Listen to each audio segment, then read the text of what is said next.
एक समय की बात है। एक समृद्ध राज्य में राजा वीर नाम का एक ज्ञानी और प्रिय राजा था। राजा वीर अपनी दया और अपने सभी पड़ोसी राज्यों से दोस्ती के लिए बहुत ही प्रसिद्ध थे। अक्सर दूसरे राज्य के शासक दोस्ती के प्रतीक के रूप में राजा को कभी उपहार भेजते, कभी स्वादिष्ट भोजन, कभी सुंदर वस्त्र, तो कभी अनमोल खजाने। एक दिन एक विदेशी मेहमान राजा वीर के दरबार में आया। वह अनोखा और आकर्षित व्यक्ति था, जिसने लंबा सफर तय किया था। उसके रोमांचक किस्से सुनकर सभी मंत्रमुग्ध हो गए थे। जाने से पहले वह राजा के पास गया और एक विशेष कपड़े में लिपटाकर उन्हें उपहार सौंपकर बोला, हे महान राजवीर, आपके अतिथि से प्रभावित होकर यह एक छोटा सा तोहफा मेरी तरफ से आप स्वीकार कीजिए। राजा ने कपड़ा हटाया और उसमें एक अनोखा चमकता हुआ पत्थर पाया, जो अपनी अद्भुत सुंदरता से सभी को आकर्षित कर रहा था। फिर राजा ने कहा, यह पत्थर बहुत ही अद्भुत है। मैं इसे भगवान विष्णु की एक मूर्ति बनवाना चाहता हूँ और इसे हमारे मंदिर में स्थापित करूँगा। राजा ने अपने मंत्री रवि को बुलाया। राज के सबसे कुशल मूर्तिकारों को बुलवाओ।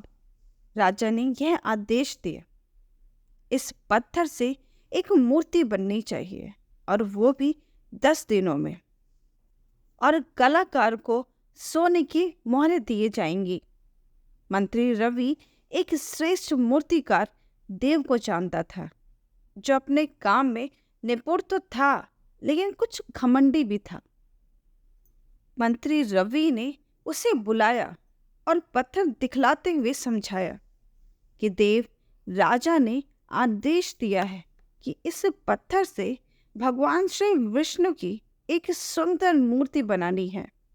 अगर 10 दिनों में काम पूरा कर लोगे तो तुम्हें सोने की मोहरें मिलेंगी।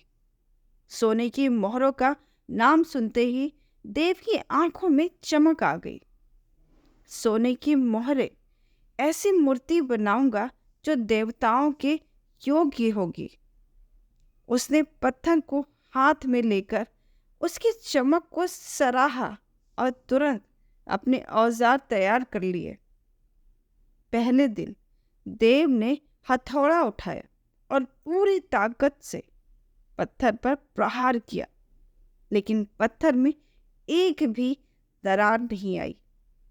हैरान होकर उसने एक बार फिर और जोर से मारा, पर फिर भी वह पत्थर अडिग रहा। दिन पर दिन बीतते गए और देव ने अनेक तरीके आजमाए, पर वह पत्थर टस से मस नहीं हुआ। 8वें दिन तक देव पूरी तरह थक गया और निराश हो गया कि यह पत्थर टूट ही नहीं सकता। उसने गुस्से में कहा, इससे मूर्ति बनाना असंभव है। उसने पत्थर को मंत्री रवि को लौटाते हुए कहा, मैंने सब कुछ आजमाया, लेकिन यह पत्थर टूटता ही नहीं। इससे मूर्ति नहीं बन सकती। मंत्री निराश तो हुआ, लेकिन हार मानने को तैयार नहीं था। उसने सोचा कि राजा का आदेश हर हाल में पूरा होना चाहिए। अवश्य कोई न कोई ऐसा तो होगा ही जो ये काम कर सकता है। फिर अगले दिन मंत्री ने एक अन्य मूर्तिकार मोहन के पास जाकर पत्थर दिखाया। मोहन एक साधारण परंतु धैर्यवान कारीगर था, जो अपनी सहनशीलता और लगन के लिए जाना जाता था।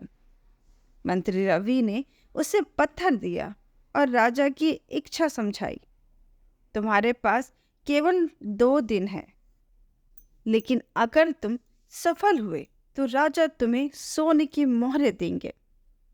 मोहन ने उस पत्थर को ध्यान से देखा और उसकी बनावट को महसूस किया।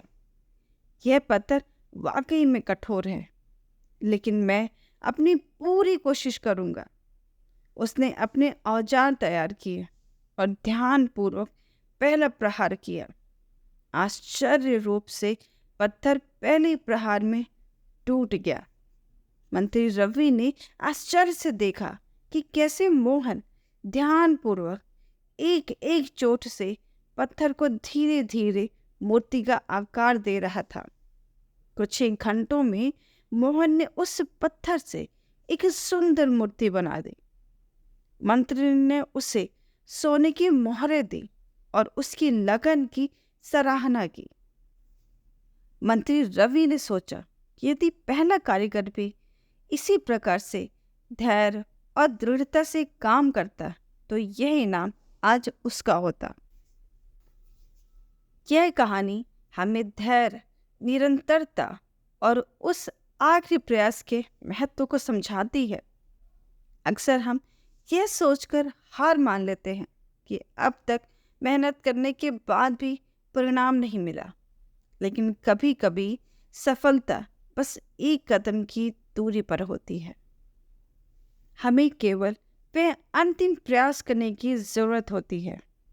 मोहन की तरह हमें भी चुनौतियों का सामना धैर्य और दृढ़ता के साथ करना चाहिए, क्योंकि अंततः जो व्यक्ति लगन से मेहनत करते हैं वही सफलता प्राप्त करते हैं।